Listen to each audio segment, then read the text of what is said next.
네, 오늘 약속의 땅으로라는 말씀으로 민수기 13장 그리고 14장에 있는 말씀으로 증거합니다. 오늘 하나님의 음성이 하나님께서 이 시간 우리와 함께 하시는 또 이 자리에 또 여러분이 각자 있는 자리에서 함께 하시는 성령님의 음성이 우리에게 들리는 시간 되기를 간절히 바랍니다.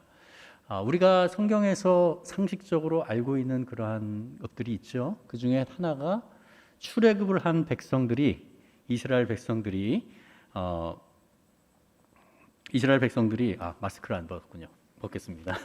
예, 출애굽을 한 이스라엘 백성들이 광야에서 40년 동안 있다가 가나안으로 들어갔다는 것이 우리가 알고 있는 상식이죠.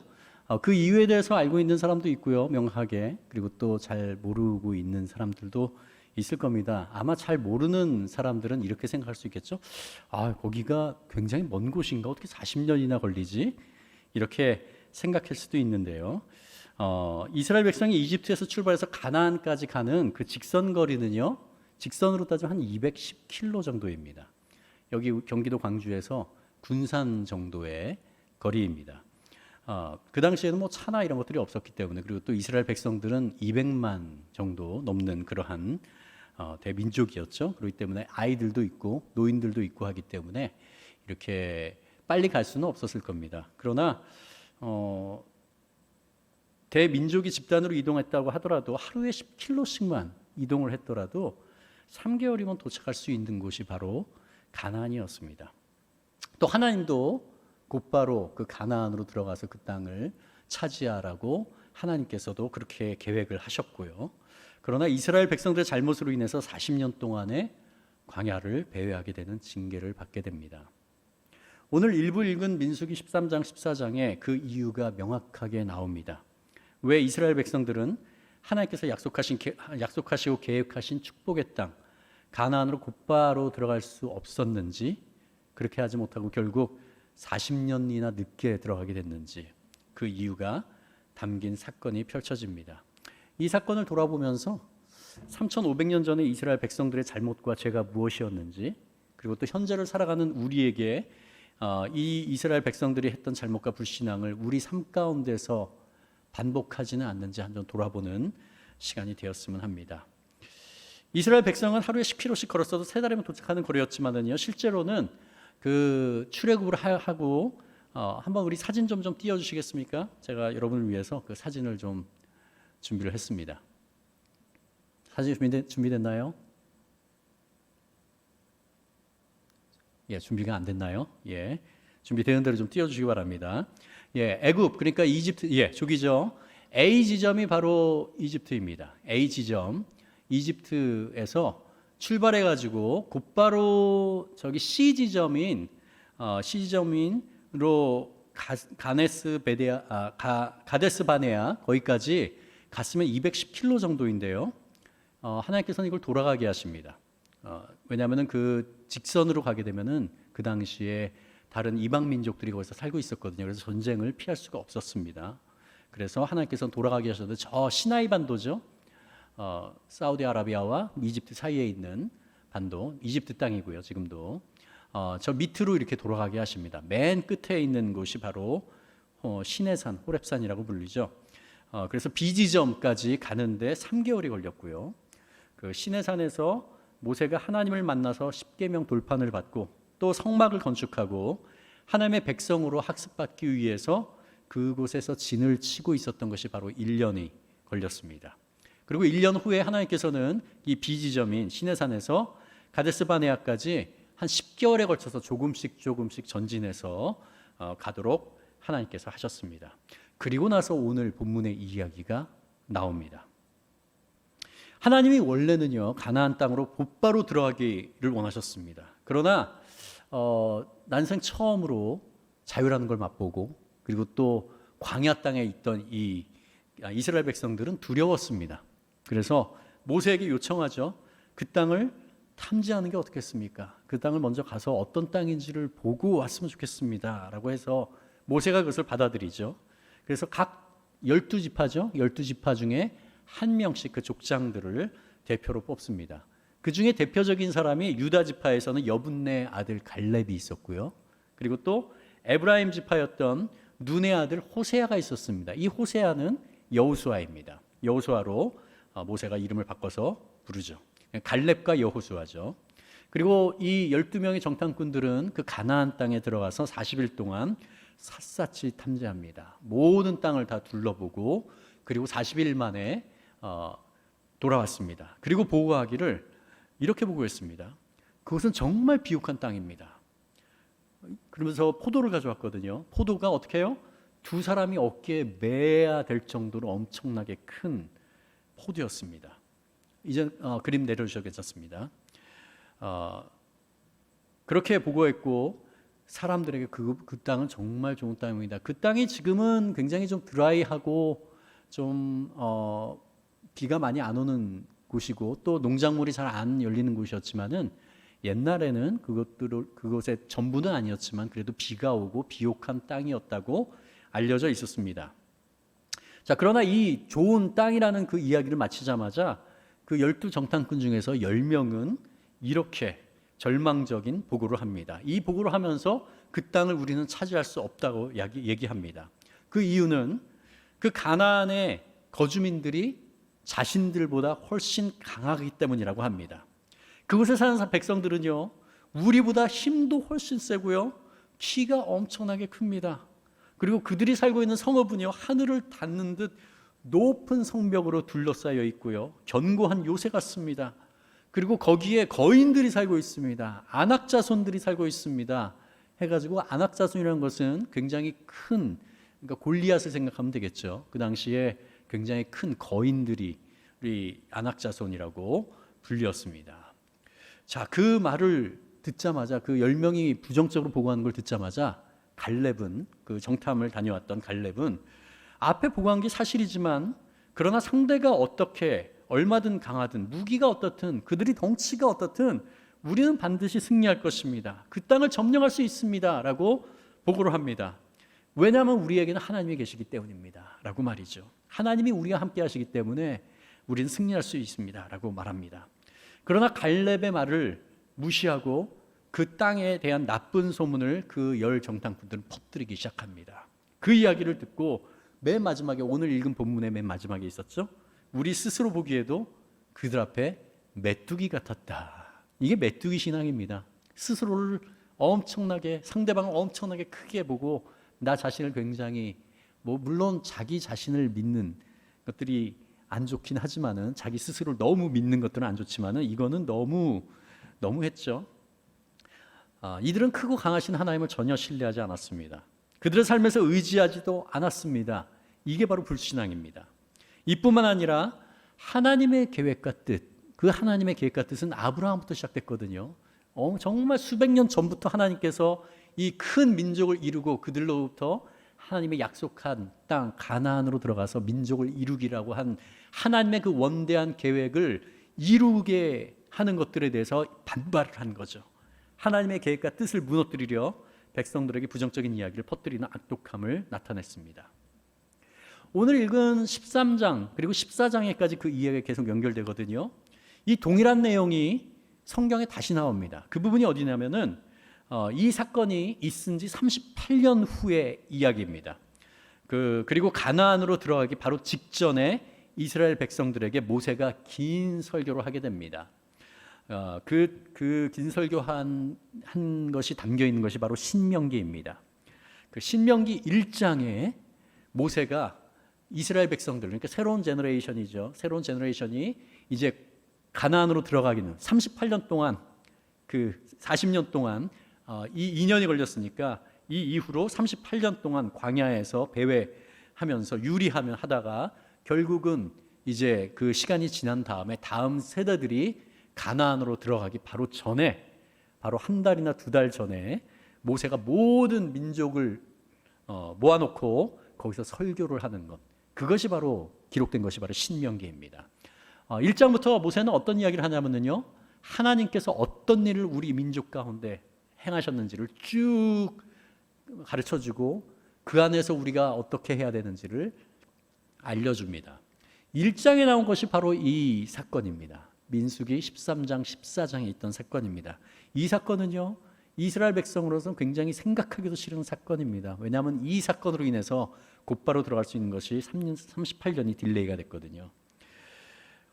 하나님께서 애굽에서 노예로 억압당하던 우리를 해방시켜 주시려 10가지 재앙으로 애굽을 무너뜨려 주셨고, 그리고 홍해를 건너게 하시고, 홍해를 건너고 나서 애굽 군대가 따라오는 것을 막아주시고, 또 그들이 홍해를 건너려고 할 때 그 물이 다시 터뜨리게 하셔서 그들을 수장시켰고, 그리고 광야에서 만나와 메추라기로 먹이시고, 옷이 헤어지지 않게 은혜 베풀어 주시고, 또 낮은 구름 기둥과 밤에는 불 기둥으로 인도해 주시는 등 그들의 삶 가운데서 모든 것을 다 공급해 주시고 이끌어 주셨는데, 그런 하나님을 그들은 믿지 않았습니다. 민수기 14장으로 들어오면요, 그럼에도 불구하고 이스라엘 백성들은 그 이야기를 듣고 10명 정탐꾼은 부정적으로 우린 갈 수 없습니다. 그들이 너무 강하고 그 성들은 너무나 견고합니다. 우리는 죽을 겁니다. 라고 하는 것과 갈렙과 여호수아가 우리는 능히 할 수 있습니다. 왜냐하면 우리가 아니라 하나님이 계시기 때문입니다. 라고 한 것들 중에서 10 정탐꾼의 그 부정적인 이야기를 듣고 밤새 통곡을 합니다. 그리고 그들은, 이스라엘 백성들은 모세와 아론을 원망합니다. 그리고 이렇게 말합니다. 차라리 우리가 이집트 땅에서 죽었더라면, 아니 이 광야에서라도 죽었다면 더 좋았을 것을, 오는 가운데 광야에서 죽었다면 더 좋았을 것을, 이런 얘기를 하고 있는 거예요. 여러분, 이 이야기를 잘 들으셔야 돼요. 차라리 우리가 이집트 땅에서 죽었더라면, 아니 이 광야에서 오다가 죽었더라면 더 좋았을 것을, 왜 하나님은 우리를 이런 곳으로 끌고 와서 저 가나안 땅에 있는 그 거인들과 강한 민족 칼에 맞아 죽게 하는가? 차라리 이집트로 돌아가는 게 좋겠다라고 들고 일어나면서 모세와 아론 대신에 우리가 우두머리를 세워서 이집트로 돌아가자라고 반란을 일으키죠. 여호수아와 갈렙이 이 이야기를 듣고 백성들의 행태를 보고 슬퍼서 옷을 찢으면서 백성들에게 말합니다. 민수기 14장 7절과 9절입니다. 제가 읽어보겠습니다. 이스라엘 자손 온 회중에게 말하였다. 우리가 탐지하려고 두루 다녀본 그 땅은 매우 좋은 땅입니다. 주님께서 우리를 사랑하신다면 그 땅으로 우리를 인도하실 것입니다. 젖과 꿀이 흐르는 그 땅을 우리에게 주실 것입니다. 다만 여러분은 주님을 거역하지만 마십시오. 여러분은 그 땅 백성을 두려워하지 마십시오. 그들은 우리의 밥입니다. 그들의 방어력은 사라졌습니다. 주님께서 우리와 함께 계시니 그들을 두려워하지 마십시오. 그러나 이렇게 얘기했을 때 모든 사람들이 여호수아와 갈렙을 돌로 쳐 죽이려고 합니다. 결국 하나님은 참다 폭발하시죠. 그것이 바로 민수기 14장 11절 12절에 나옵니다. 주님께서 모세에게 말씀하셨다. 언제까지 이 백성이 나를 멸시할 것이냐? 하나님께서 뭐라고 하세요? 이 백성이 나를 멸시한다고 하세요. 여러분, 누군가 여러분을 멸시하면 여러분 어떻게 반응하십니까? 아, 나는 멸시받을 존재지, 이렇게 하십니까? 너무너무 기분이 나쁘죠? 폭발하죠? 하나님이 그렇게 하셨습니다. 하나님은 기계가 아닙니다.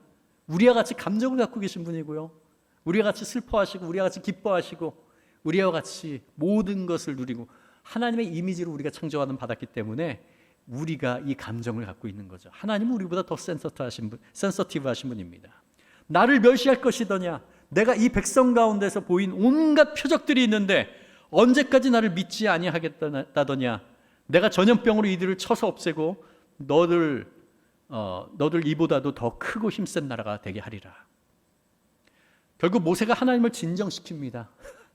백성들이 멸망당하는 것을 막습니다. 이 부분에서 우리 성경에 보면 하나님이 가끔가다 이렇게 우리말로 하면 뚜껑이 열린다고 하죠. 그러실 때가 있었습니다. 그때도 있었죠.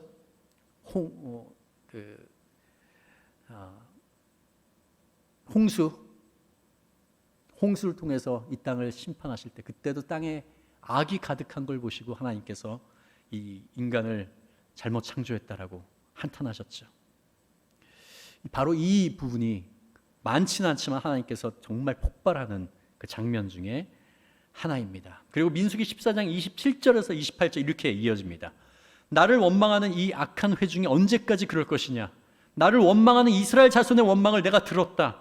너는 그들에게 이렇게 말하여라. 지금 모세에게 말하는 겁니다. 하나님이 나 주의 말이다. 내가 나의 삶을 두고 맹세한다. 너희가 나의 귀에 들리도록 말한 그대로 내가 반드시 너희에게 하겠다.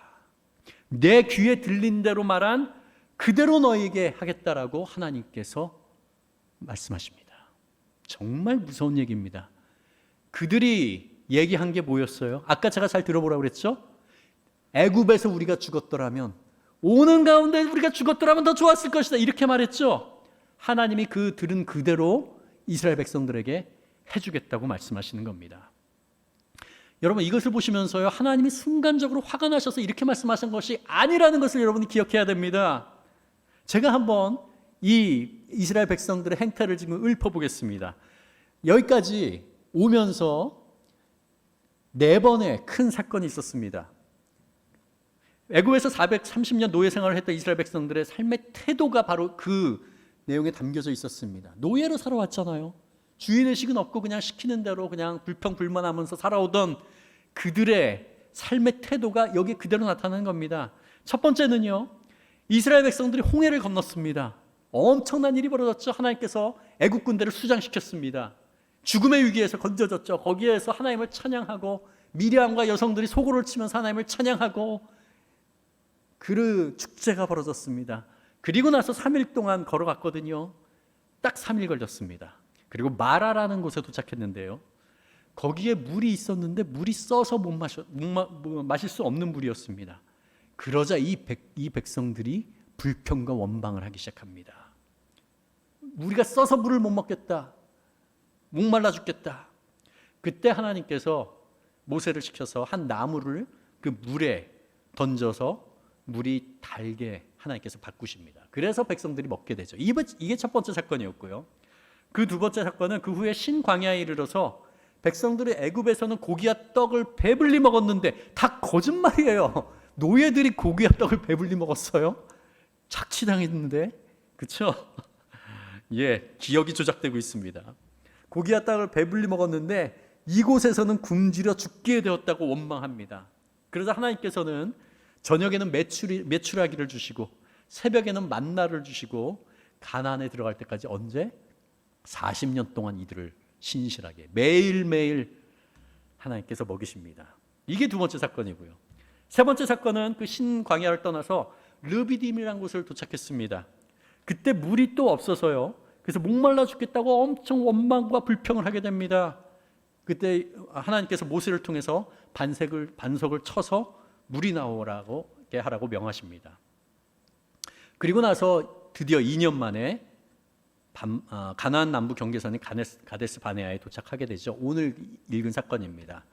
여기 우리가 잘 아는 것처럼 여기야말로 가장 강력하게 격렬하게 반역합니다.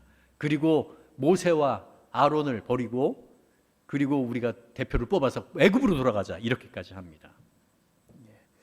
하나님께서 애굽으로부터 눈동자같이 이스라엘 백성들을 돌보시는 은혜를 베푸셨는데 그들은 하나님의 도우심을 당연히 여깁니다. 자기에게 해주는 건 그냥 당연한 거고, 조금만 자신들의 필요가 충족되지 않으면은 자신이 원하는 대로 되지 않은 불평과 원망을 퍼붓습니다. 하나님에게 퍼붓습니다. 모세와 아론에게 퍼붓습니다. 그리고 애굽 그 시절이 좋았다고 계속 그때로 돌아가겠다고 합니다. 이런 반복적인 불신의 태도가 쌓이고 쌓여서 결국 하나님의 마음을 분노케 만든 것입니다. 이것이 하나님을 멸시하는 겁니다. 이것이 하나님을 경멸하는 것입니다. 하나님이 그렇게 받으신다는 얘기예요. 여러분, 우리 삶 가운데 불평과 원망을 지금 당장 그칩시다. 우리가 한두 번 살아가다가 가끔가다 오는 건 있을 수 있어요. 근데 우리 삶이 항상 불평과 원망으로 차 있잖아요. 이 광야에 있는 이 패역한 이스라엘 백성들과 우리가 다를 게 뭐가 있습니까? 우리 마음 가운데는 하나님의 베풀으신 은혜, 오늘 영상으로 보셨죠? 생각해 보니까 하나님께서 베풀으신 모든 게 다 은혜였습니다. 거저 주신 것이었습니다. 라는 것. 이런 사람이 바로 하나님을 인정하는 사람이죠. 우리가 불평과 불만을 우리 입으로는 내놓지 않더라도 우리 마음과 생각 가운데 계속 담고 있잖아요. 하나님은 우리의 생각을 들으십니다. 하나님은 우리의 마음의 태도를 아십니다. 내려놓읍시다. 그리고 이스라엘 백성의 불평과 원망에 말한 그대로 세 가지를 하나님께서 하십니다. 첫 번째, 모든 이스라엘 백성들은 40일 동안 탐지를 했죠. 그 40일의 하루가 1년으로 쳐서 40년 동안 광야를 유리하게 된다. 그러니까 출애굽을 한 그때로부터 40년을 말하는 거죠. 아까 이 가데스 바네아의 그때 그 사건 이후로는 38년입니다. 그게 첫 번째고요. 곧바로 들어가는 게 하나님의 뜻이었거든요. 40년 동안 유리하게 됩니다. 두 번째, 하나님을 원망하고 불평함으로 하나님을 모욕한 20세 이상 모든 장년들, 그 당시에 20살 이상 모든 장년들은, 그 당시에는 인구를 잴 때 20살 이상 남자만 쟀습니다. 모든 장년들은 광야에서 죽게 될 거라고 합니다. 그 40년 동안 유리하면서 그 40년 동안 거기에 있는 모든 불평불만한 사람은 다 죽게 된다고 하십니다. 예외를 두시죠. 하나님을 신뢰하고 경외함으로 우리는 능히 이길 수 있습니다. 하나님은 우리와 함께 계십니다. 계시기 때문입니다라고 고백한 여호수아와 갈렙은 그 가나안 땅을 들어갈 수 있게 됩니다. 그리고 그들이 가나안 민족에게 사로잡히게, 그들의 원망 가운데 이것도 있었습니다. 가나안 민족 가운데 우리 자식들이 사로잡혀서 노예가 될 것입니다 라고 불평하던 그들의 자녀들과 그 광야에서 이후에 새로 태어나는 세대들만이 가나안 땅을 밟을 것이라고 한 것, 그것이 두 번째고요. 세 번째는 그 땅을 탐지하러 다녀와서 부정적인 소문을 퍼뜨린 10명이요, 그 10명은 재앙을 받아서 죽었다고 민수기 14장 37절에 기록되고 있습니다. 우리 삶 가운데서 부정적인 말을 옮기는 것, 나 혼자 하는 것뿐만 아니라 우리 주변에 있는 사람에게 그 부정적인 말을 옮기는 것이 얼마나 하나님을 분노케 하는지 우리 모두 알아야 됩니다. 왜냐하면 이거는 불신앙이기 때문입니다. 하나님이 하신 말씀을 모세로부터 전달받은 이스라엘 백성들은요, 그제서야 슬퍼하면서 하나님께 잘못하고 용서를 빕니다. 그리고 나서 뭐라고 하는 줄 아세요? 가나안으로 올라가서 우리가 싸우겠습니다. 하나님이 원하시니까 우리가 싸우겠습니다라고 합니다. 하나님은 이미 마음이 돌아섰죠. 그때 모세는 이렇게 말합니다. 지금 너희들이 올라가면은 하나님이 너희와 함께 하지 않으셔. 그렇기 때문에 너희는 패망할 거야, 패할 거야 라고 경고합니다. 그러나 이 이스라엘 백성들은 말을 듣지 않습니다. 그리고 각자의 무기를 들고요, 산으로 올라갑니다. 말도 진짜 더럽게 안 듣는 민족이죠. 자기 생각대로 행하는 사람들입니다.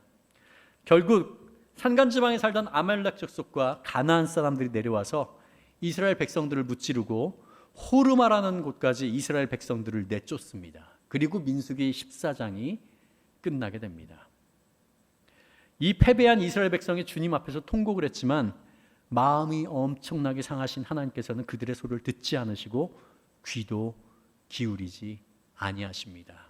그리고 그곳에서 광야를 곧바로 배회하기 시작합니다. 유리하기 시작합니다. 38년 동안 그 모든 20살 이상의 패역한 세대들이 다 죽을 때까지예요. 오늘 말씀을 통해서 우리가 교훈을 한 3가지 정도 볼 수 있을 것 같습니다. 첫 번째, 부정적인 생각과 말, 행동은 단지 그것으로 끝나는 것이 아니라 하나님을 모욕하고 멸시하는 것임을 우리가 똑똑히 알아야 됩니다. 부정적인 생각과 말, 행동은요, 우리가 하나님이 어떤 분이신지를 인정하지 않아서 그렇습니다. 이 이스라엘 백성이 그랬어요. 이스라엘 백성들은 10가지 재앙, 맨 마지막에 장자의 죽음까지 목도한 사람들이거든요. 홍해를 건너는 그 기적을 맛본 사람들이거든요. 계속적으로 만나와 메추라기, 또 구름 기둥과 불 기둥으로 하나님께서 이끌어 주신 걸 매일매일 기적을 경험한 사람들인데 그들은 소용없었어요. 매일매일 경험하니까 당연한 건 줄 알아요.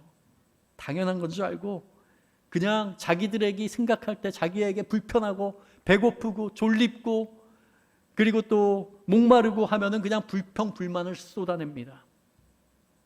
이런 자들은요, 하나님을 인정하지 않는 자들입니다. 하나님이 어떤 분이신지 인정하지 않고 무시하는 거죠. 정말 문제는요, 간혹 이런 것이 우리 마음 가운데, 우리 마음이 항상 이런 부정적인 생각과 감정에 함몰되어서 살아가는 겁니다. 그것도 예수 그리스도를 믿는 우리들이. 여러분 제가 이전에 설교도 했지만은 시편의 3분의 1은 탄원시라고 되어 있습니다. 탄원시는 이런 식으로 구성되죠. 여호와여 나의 대적이 어찌 이리 많은지요. 주님 저님의 구원의 반석이시고 구원의 뿌리시고 산성이시고 하나님 이 압제로부터 이 원수로부터 저를 구해 주시옵소서라는 고백입니다. 그러나 그 탄원시의 맨 마지막은 항상 하나님을 찬양하면서 끝납니다. 왜냐하면 이 시편 기자는 다윗을 비롯해서 시편 기자들은 이 탄원시를 하나님 앞에서 하나님 도와주세요라고 요청하면서 이걸 하는 거거든요. 하는 가운데 하나님께서 그 마음을 위로해 주시는 걸 경험하게 되거든요. 그래서 맨 마지막엔 찬양으로 끝나게 됩니다. 이것과는 구분하시기 바랍니다. 우리 마음 가운데 부정적인 생각이 가득 차고 내 삶에 아무도 도움이 되는 존재가 없어. 하나님이라는 존재를 알면서도 그렇게 살아가는 것을 말하죠. 그 사람은 신앙이 전혀 없는 불신앙 가운데 사는 사람입니다. 두 번째 교훈은요. 믿음은 하나님께서 말씀하시면 그것이 무엇이든지 따르는 겁니다. 원래는 하나님께서 그냥 백성들에게 모세를 통해서 명해서 그냥 가나안으로 들어가게 하려는 것이었습니다. 그런데 백성들이 나왔죠. 두려우니까. 그래서 정탐꾼을 보내자고 합니다. 그것을 모세가 또 받았습니다. 그리고 그들이 어떻게 됐어요? 결국은 정탐꾼이 갔다 12명이 와서 10명이 부정적인 보고를 하고 백성들에게 그걸 퍼뜨린 것이 문제가 되는 겁니다. 상황은 똑같죠? 10명과 2명. 상황은 똑같아요. 그 땅은 굉장히 좋은 땅이고 그러나 그 땅에 사는 그 거민들이 엄청나게 크고 강대하고 그 성이 튼튼한 거 맞습니다. 그런데 10명과 나머지 이스라엘 백성들은 어땠어요? 하나님을 보질 않았어요. 하나님을 신뢰하지 않았어요. 그렇기 때문에 절망 가운데 빠진 거고 여호수아 갈렙은 뭐였어요? 하나님을 본 거예요. 그 계산 가운데 하나님이 우리와 함께 하시지 하나님이 우리와 함께 하시기 때문에 우리는 능이 없더라도 우리는 힘이 없더라도 하나님께서 능히 하실 수 있는 분이야. 하나님께서 약속하셨기 때문에 가서 차지하라고 하나님께서 가나안을 땅을 차지하라고 명하셨기 때문에 우리는 그냥 가서 차지하면 돼. 이것이 믿음이죠. 이것이 하나님을 존귀하게 하는 겁니다. 인간의 계산적 사고를 다 빼고 우리의 경험과 생각을 말씀하게 굴복시키는 것, 이것이 하나님을 우리 삶에서 인정하고 존귀케 해드리는 행위입니다. 세 번째, 우리 삶이 어둡고 답답하게 보일 때가 많이 있죠. 특히 20대, 30대 여러분, 우리 삶이 부요한 것들은 이전보다 굉장히 많이 올라왔는데요. 그러나 우리 삶이 정말 힘든 가운데 있습니다. 4포, 5포, 7포, 8포 이런 세대라고 하는 것들, 언론에서 또 커뮤니티에 들어가면 그런 것들 엄청나게 많은 부정적인 기류들이나 이런 것도 굉장히 많이 읽을 수 있죠. 까딱 잘못하면은요, 우리도 거기에 너무너무 쉽게 그냥 함몰될 수가 있습니다. 우리가 하나님을 의지하고 따르고 그 음성을 구하고 우리 눈에 아무것도 보이지 않고 우리 귀에 아무것도 들리지 않는다고 해도 하나님께서 우리 마음 가운데 확신을 주시면, 하나님께서 우리와 동행하시고 우리를 결코 떠나지 않는다고 약속하시면 그것을 붙들고 우리는 살아가는 존재입니다. 이런 것이 바로 믿음이죠. 하나님께서는 우리의 절망과 답답한 상황에서 소망이 있는 그 약속의 땅으로 이끌어 주시는 분이십니다. 그렇죠? 왜? 하나님은 능히 모든 것을 하는 분이시기 때문에, 전능하신 하나님이시기 때문에, 모든 곳에 계신 분이시기 때문에, 하나님께 하면 능치 못한 것이 없으신 분이기 때문에, 이것이 바로 믿음입니다. 우리 20, 30대들은 진로에 대해서 굉장히 많이 고민하죠. 녹록치가 않습니다. 직장을 구한다는 것, 내 뜻에 맞는 직장을 구한다는 것, 녹록치 않습니다. 결혼 문제, 언론에서는 뭐예요? 집 구하기가 너무 힘들어요. 그래서 읽는 거 보면은 집 구하기가 너무 힘들어서 그냥 결혼 포기하는 사람들 굉장히 많이 늘어나고 있다고 합니다. 그러나 우리는 이런 그것들이 어느 비단 사실이 일부 있는 것은 사실이라고 믿습니다. 그러나 우리 하나님으로 믿고 따르는 우리들에게는요, 이런 것들은 문제가 되지 않는다는 것. 하나님께서 하시고자 하면은 하나님은 능히 하실 수 있는 것이라는 것. 우리는 그것을 믿는 사람들이죠. 그렇기 때문에 그런 것들이 있더라도 완전히 무시하지 말라는 얘기는 아니에요. 하나님을 우리 삶의 계산으로 넣읍시다.